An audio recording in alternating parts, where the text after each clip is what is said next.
दोस्तों राधे राधे। मैं हूँ रानी सिंगल। आज मैं आपके लिए लेके आई हूँ कार्तिक मास की पूर्णिमा की कहानी और विधि। हिंदू धर्म में कार्तिक मास की पूर्णिमा का विशेष महत्व होता है। इस बार 2020 में 30 नवंबर को कार्तिक मास की पूर्णिमा है और इस तिथि पर देव दीपावली का पर्व मनाया जाता है। हिंदू धर्म में कार्तिक मास की पूर्णिमा का विशेष महत्व होता है। शास्त्रों में सभी 12 महीनों में कार्तिक महीने को आध्यात्मिक एवं शारीरिक ऊर्जा संचय के लिए सर्वश्रेष्ठ माना गया है। हिंदू कैलेंडर में 8वें महीने का नाम कार्तिक है। कार्तिक महीने की पूर्णिमा को कार्तिक पूर्णिमा के नाम से जाना जाता है और इसकी कहानी इस प्रकार है। हिंदू कथा के अनुसार तारकासुर नाम का एक राक्षस था। उसके 3 पुत्र थे, तारकाक्ष, कमलाक्ष और विधुन्माली। भगवान शिव के बड़े पुत्र कार्तिक ने तारकासुर का वध किया। अपने पिता की हत्या की खबर सुनकर तीनों पुत्र बहुत दुखी हुए। तीनों ने मिलकर ब्रह्मा जी से वरदान मांगने के लिए घोर तपस्या की। ब्रह्मा जी तीनों की तपस्या से प्रसन्न हुए और बोले कि मांगो, क्या वरदान मांगना चाहते हो।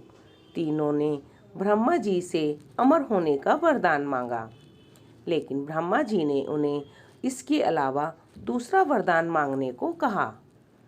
तीनों ने मिलकर फिर सोचा और इस बार ब्रह्मा जी से 3 अलग नगरों का निर्माण करने के लिए कहा, जिसमें सभी बैठकर सारी पृथ्वी और आकाश में घूमा जा सके। 1000 साल बाद जब हम मिले और हम तीनों के नगर मिलकर एक हो जाएं और जो देवता तीनों नगरों को एक ही बाण से नष्ट करने की क्षमता रखता हो, वही हमारी मृत्यु का कारण हो। ब्रह्मा जी ने उन्हें ये वरदान दे दिया। तीनों वरदान पाकर बहुत खुश हुए। ब्रह्मा जी के कहने पर मय दानव ने उनके लिए 3 नगरों का निर्माण किया। तारकाक्ष के लिए सोने का, कमला के लिए चांदी का और विधुन्माली के लिए लोहे का नगर बनवाया। तीनों ने मिलकर तीनों लोकों पर अपना अधिकार जमा लिया। इंद्र देवता इन तीनों राक्षस से भयभीत हुए और भगवान शंकर की शरण में गए।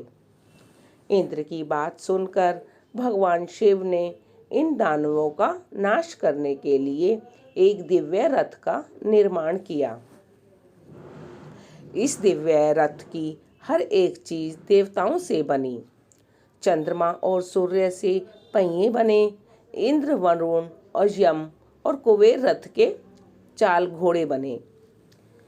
हिमालय धनुष बने और शेषनाग प्रत्यंचा बने।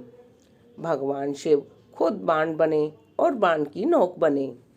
अग्निदेव इस रथ पर सवार हुए खुद भगवान शिव। भगवानों से बने इस रथ और तीनों भाइयों के बीच भयंकर युद्ध हुआ। जैसे ही तीनों रथ एक सीध में आए, भगवान शिव ने बाण छोड़ तीनों का नाश कर दिया। इसी वध के बाद भगवान शिव को त्रिपुरारी कहा जाने लगा। यह वध कार्तिक मास की पूर्णिमा को हुआ था, इसलिए इस दिन को त्रिपुरी पूर्णिमा नाम से भी जाना जाता है। तो दोस्तों, आपको मेरी कहानी कैसी लगी? अगर कहानी अच्छी लगी हो तो मेरे वीडियो को लाइक करें और मेरे चैनल को सब्सक्राइब करें।